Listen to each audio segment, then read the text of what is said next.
Hi అండి, welcome back to my channel. ఇదిగోండి, ఈరోజు సోడిపిండితో ఇడ్లీ చేసుకుందాం.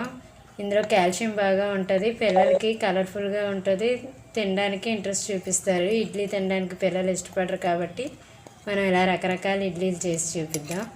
ఇదిగోండి, మినపప్పు నానిన తర్వాత మిక్సీ చేసుకున్న తర్వాత ఇడ్లీ నూక కలుపుతాం కదా. ఒక కప్పుకి 2 గ్లాసులు ఇడ్లీ నూక, దాంట్లోనే ఇది సోడిపిండి ఇది ఇందులో బాగా కలుపుకొని ఒక 10 మినిట్స్ అలా నానిన తర్వాత ఇడ్లీ పెట్టుకోవాలి.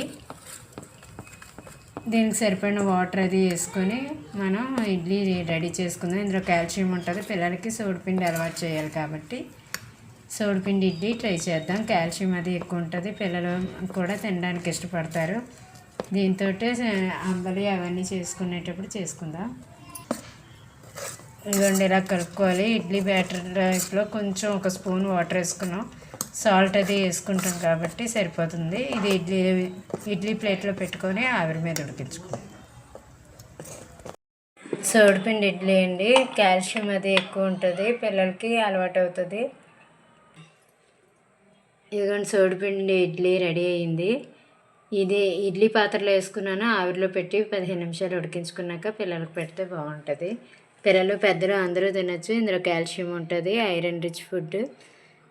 పిల్లలకు మరీ అట్రాక్టివ్గా కనిపించాలంటే ఆవాలు కానీ మిరియాలు కానీ 2 కళ్ళల్లో పెట్టి కింద క్యారెట్ కానీ టమాటా కానీ స్మైలీ ఫేస్ పెట్టుకుంటే బాగుంటుంది.